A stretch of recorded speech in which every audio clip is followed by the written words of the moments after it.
Life is such a blur. Email details, more stuff. My business is consuming me. Am I really living?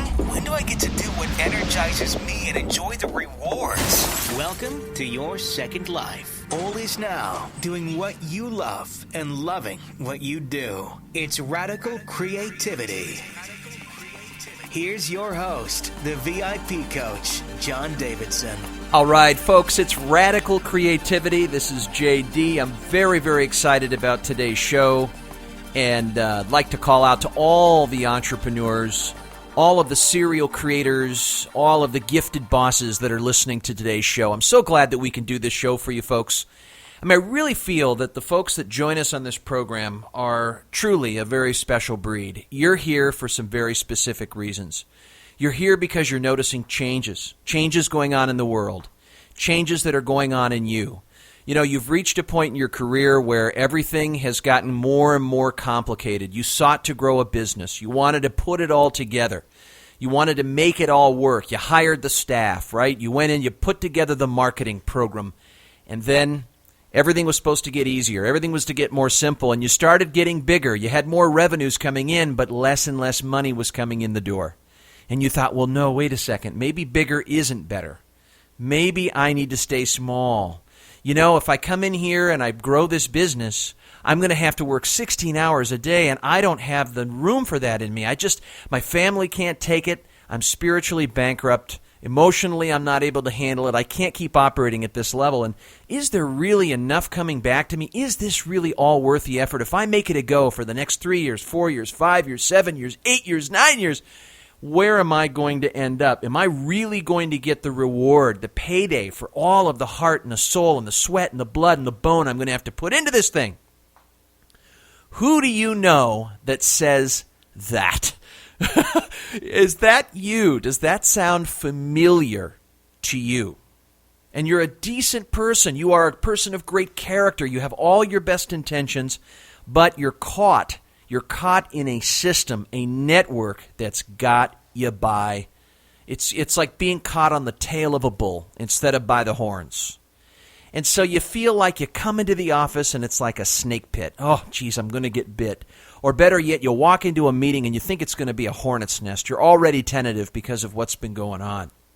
And just the thought of spending any time away, you know, your family's telling you, we got to take some vacations. I got to get some time off. But nope, can't do that because that's going to create panic and guilt. It's going to create disorder. It's going to create more work for you. And you're confused. You're helpless. You're shut down.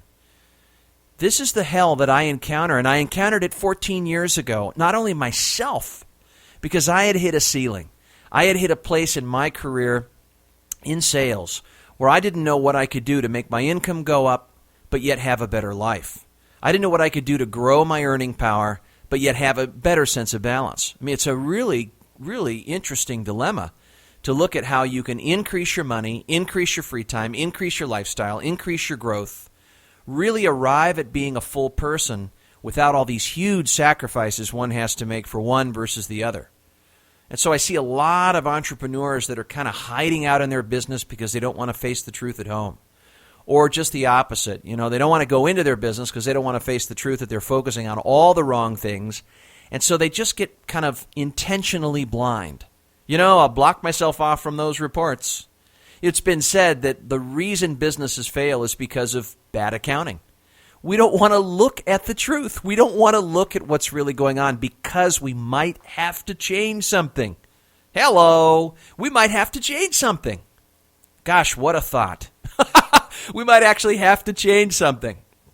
So you're here because you've come to a point where you're comfortable with your own ignorance. You know that you are participating in this challenge, that you are an actor in this system, this prisoner of your own machine that you've become, and you've got to do something. There are things you can do. There's availability. There's room with your abilities here, with your capacity to change your thinking, change your behavior, change your approach. There's real learning for you. Hence why I created the VIP coach. Now, there are three main components that are in the VIP coach, and when we do radical creativity on this show, I want to explain for new listeners why we call it radical creativity.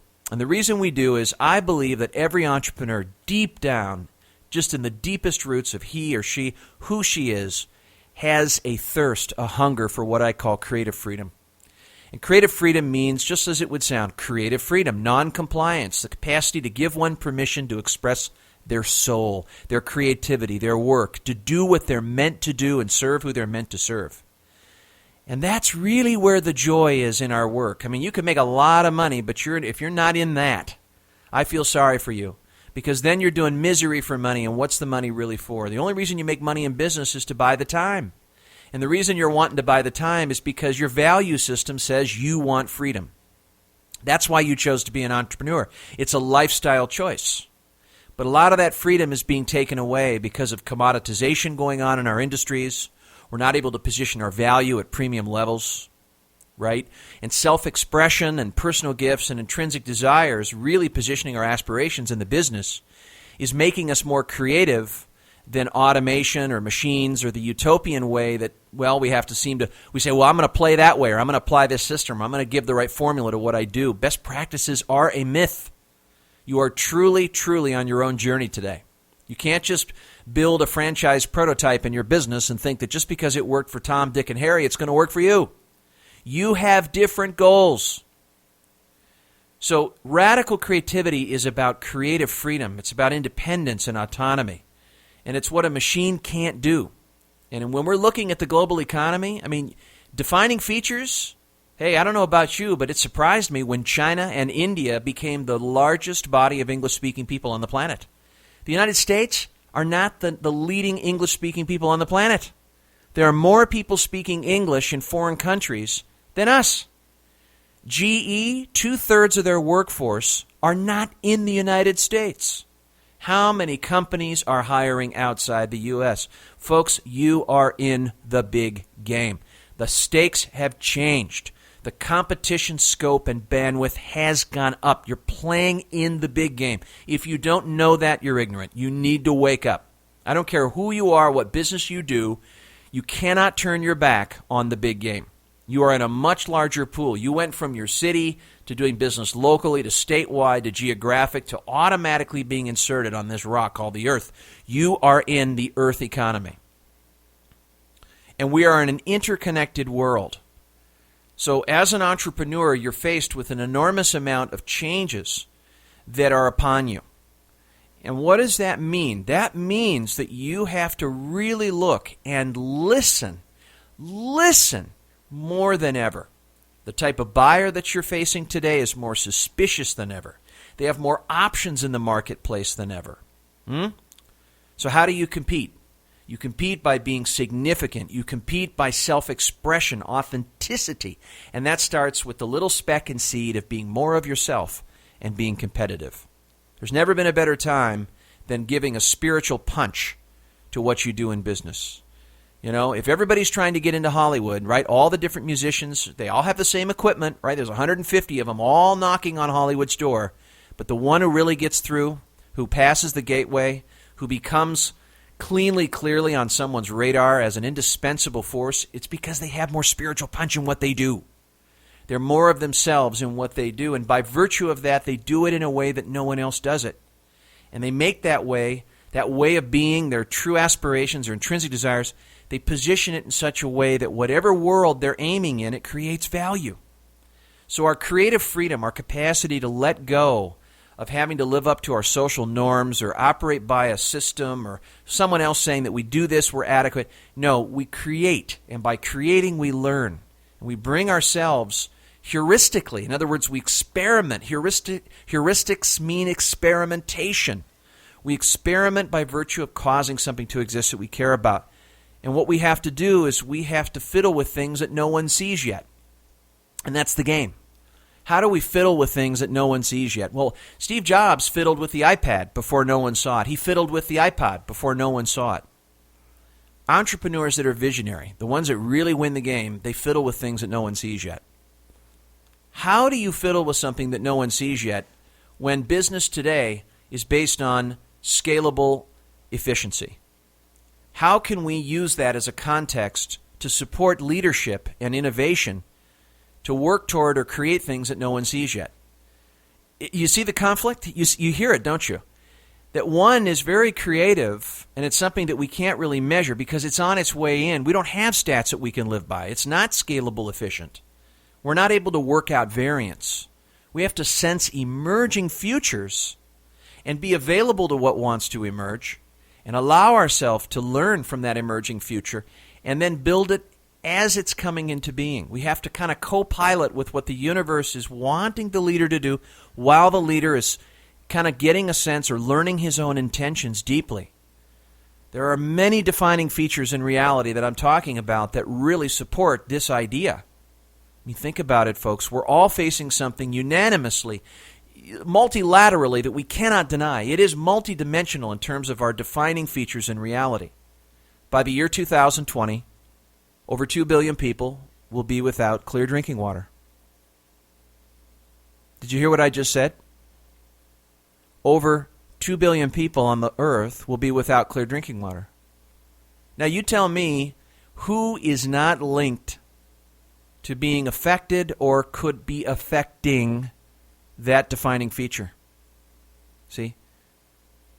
What about 3 people on the earth, or 3 people for every 1 person that's murdered? There's 3 people dying at their own hands to every 1 person that's murdered.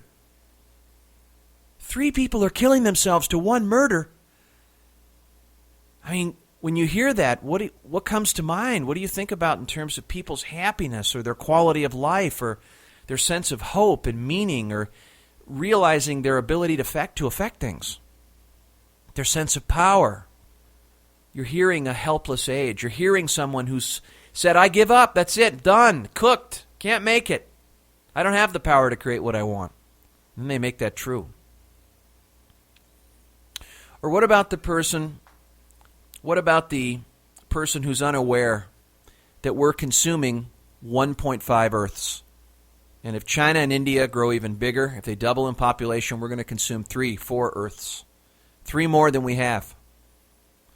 So we really live today within a context that calls upon a certain type of action, a certain type of leadership.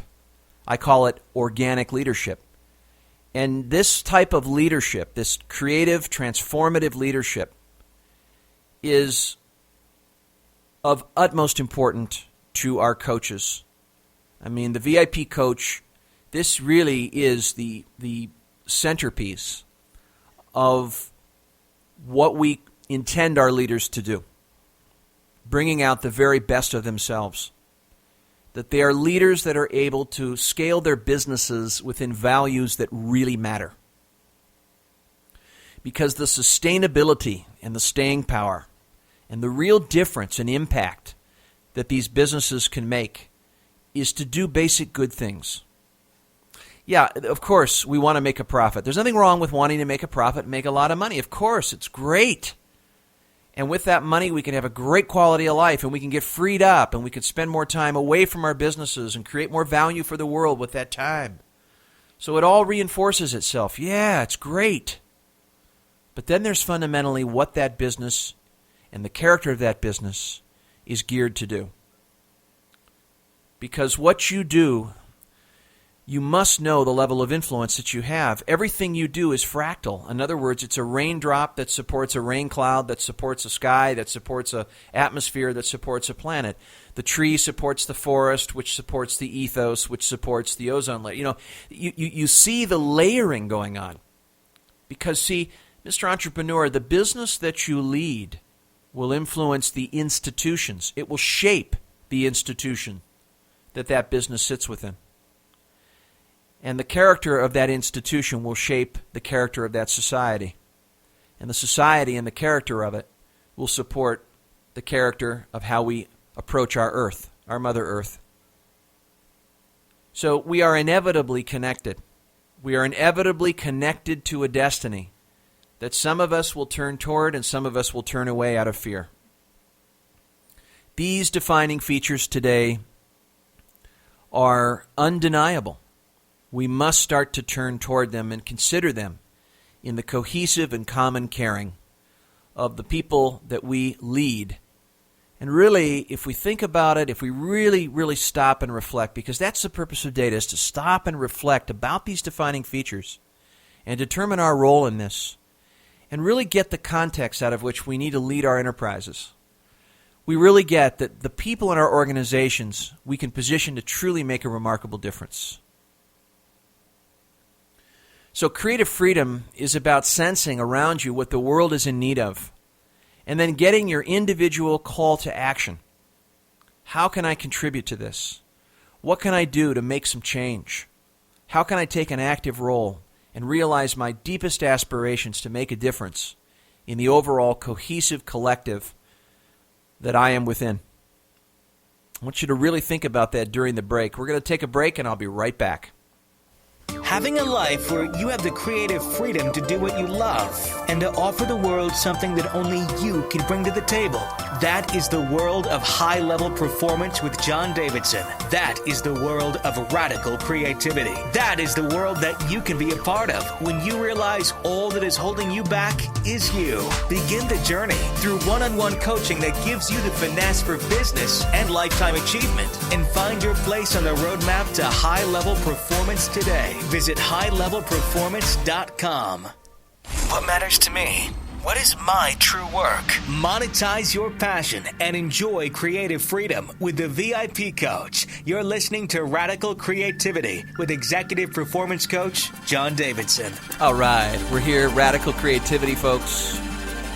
Yeah. We're talking about kind of how we find ourselves, how we build and shape a new identity, a new direction that moves forth out of what we call defining features that we sense in reality, and ones that we see, just data points that are available to us in our world. As we go out into the world, and really what we're taught is how to light our own flame, how we light the flame in our hearts about what we really care about. And I know that people give their very, very best work when whatever they're doing is something that genuinely, truly matters to them. You know, if I put a team together of people that have a common caring around something that deeply matters, that they each individually want to create and they want to contribute to the whole, versus another team that just follows a system and a process, the horsepower is so much greater. The learning is so much greater under what the one team wants to create that the other team will die out. They can't last because they don't have the energy cradling what their systems are, how their systems can really optimize against the backdrop of that real meaning and purpose that they each can share. So this really is a significant thing, and I was watching a program just recently with Google. Google does these great talks on YouTube, and there's these terrific speakers that come in there. I highly recommend it. If you look on YouTube, you can find Google bringing in some of the world's best speakers and teachers, from leadership to organization to just living healthy and balanced and so forth. I mean, Google in itself is a school. And one thing I saw one of the speakers say, or heard what he said, is he said, you know, there's two questions that bring all creativity to the top. These are the two big areas that determine, that are the roots, kind of the roots to the tree and branches of the creative process. And that is, what is our work and what is my best self? What is our work and what is my best self? And for the remainder of the show, I'd like to focus on these two questions and how they pertain to you. And so first, let me furnish you the theoretical side of this, and then let's get into how you can apply it. Work. Big W work, little w work. You have two people that coexist within you. You have the future you, and you have the past you. Now, the past you is the person, the identity that you wear out of your experience, out of the past. It's who you've become and how you've come to know your world. And, you know, over the time with your experiences, a lot of conclusions you've made based on your observations, a lot of mental models and maps you've stored up. And the reason you've done that is that your brain's modus operandi, what it's really geared to do, is it's geared to make sense of what it sees is going on. It wants to know and be familiar with knowing what's going on, because if it didn't, it would be a threat. So its job is to tell the nervous system that we're okay. Hey, quality control. Hey, mission control. We're all right. I know this is scenery I'm familiar with. It's nothing to get dangerous about, nothing to release chemicals into the body and run from. There's nothing new here. I see consistencies. And so we look out of our eyes with concepts and beliefs, which are little storage units that we that our brain uses because it knows it can't store all the observable data, so it has to store kind of relative data, just enough data to give us the familiarity we need to live, and to live comfortably, and to live safely. So in the absence of fear, our brain actually tells us things that lies to us so that it will get along. It will be able to make sense of reality and we can get through the day. But what's the problem with that? How does that get in the way of things, that distortion that the brain does, that contamination of the realities that prevail right in front of us, but we assume things and we don't really see the truth. We edit ourselves and we edit reality out of this past self. And we call this downloading. So we listen out of kind of my reference point to the world. I listen out of what I know rather than what's going on. Number 2, the second one, the future self. The future self is the one that's coming in from the future, as if there were a field out there in the future, and this connection to the future self is what Martin Buber calls the destined being, or the dormant self, or in existentialism, the authentic self. And this self we might call in spiritual terms the higher self, or the higher being, the other part of you, the one that in the point of some of your most important choices, the one that knows more nobly what to do. You know what to do because you connect with this higher self, and therefore you know how to navigate in the point where there really is a fork. You could go left or right, you could go backwards or forwards, you could do the wrong thing, the right thing, and so morally, you operate out of a certain way, a certain context, because you're connecting to the voice of this future self. So what happens when this future self on the way in comes in contact with this past self that hopefully is on the way out? This is what leadership really is about. It's about dying while you're alive. It's about letting go of what we're holding on to in the past identity to make room for what's wanting to come from the future identity. It's kind of like the changing of the seasons. As the deadened branches need to go away and the clearance happens, a new bloom starts to emerge. And I want you to think of a time in your life where this has actually happened, where you've had that kind of let go, let come phenomenon happen, where something needed to be going out, maybe a relationship, maybe something material, something that you were holding on to, something that had been around for a while, and you were really toiled with it. I mean, you were really, really at a quagmire and stuck because you were attached, and this thing was still there, but you knew it needed to go. And then, just by sort of general forces, global forces, unforeseen forces, it was taken away from you, and it was just perfect. And yet when it was taken away, immediately you reacted because you said, I don't know what I'm going to do. And as you calmed down, as you got here, as you got into the moment, you then were able to open your eyes, open your arms, as if you were ready for something new to rise out of what went, what left. And it's that phenomenon, that sentiment of something on its way out and something on its way in that I encounter with everyone today. It's as if their whole way of approaching the way the world seems to be going to them is in this sentiment, that they sense something's deeply wanting to end and wanting to die, while something is also indistinctly wanting to come. Something new. It's painfully being born. And so I want you to realize where you encounter that, because when you begin to look at those areas, this is where we bring in this idea of the big W. What really is my work? That question to me is what really, at the deepest part of my being, is my sense of service. What am I really in service to?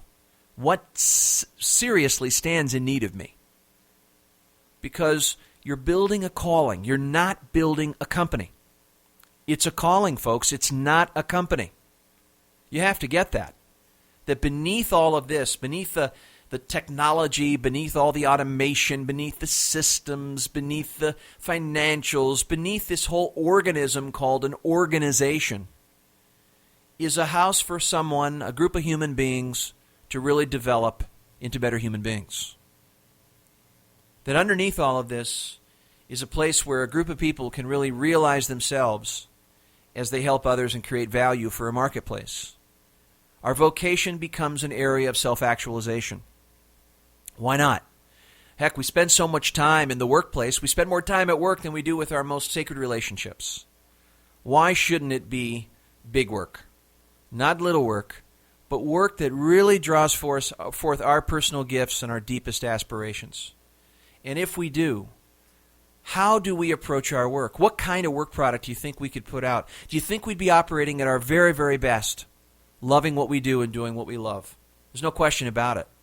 Have you ever been into an office, you ever been into an operation or a hospital or a practice where you sensed that kind of electricity just on the way people were behaving, just on the way people were talking, just on the way they were interacting, just on the way they greeted you up front, just on the way they handled you on the phone? You just sat there and went, what the heck's going on with these people? What the heck is going on around here? There's something really special. What do you guys really care about something around here? Whoa, I want some of this. It's so magnetic. It's like gravity. You sense you're walking into an ethos, into an atmosphere that's just tremendously, tremendously powerful and inspiring. You can almost put a color to it, or you can smell it. It hits your senses. You go, whoo, wow, this is a different energy. There's a flow here.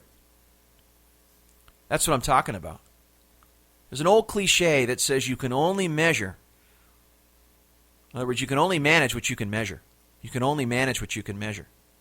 But can you really measure spirit? Can you? Can you measure spirit? No, you can't. Can you measure connection? No. Can you measure relationship, quality of relationship? No. Can you measure meaning? Can you measure what really matters? No, but you can see it in the measurements. Because when we're connected to doing work that really matters, the work that really strikes up our sense of calling and what we really have to do, what we cannot not do, it shows up in the measurements. You'll be looking at the P&L in the next 6 months and you'll say, oh, wow, we really got a lot done. And it wasn't because the measurements were the point of caring. The measurements are not what people care about. They care about these other things. How well we're connected. Are we doing our work? Are we connected? Are we deepening the relationships? How exciting and invigorating and how significant is this work that I'm doing?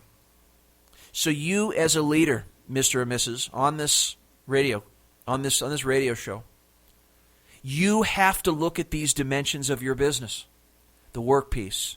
Start by slowing down in the morning. Create a space of intentional grounding and stillness. Have a meeting with yourself in the morning. Be quiet. Lower the cadence and noise in your mind. And go to that place of potential of the silence, which is the place out of which form comes into being.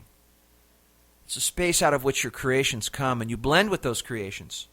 That's what inspiration is. It's to fiddle with something that no one sees yet, but you get the feed. It's a special transmission by calming down in the midst of a lot of noise. I remember a scene in a film called Baraka. It was a Ron Frick film. It was a documentary film.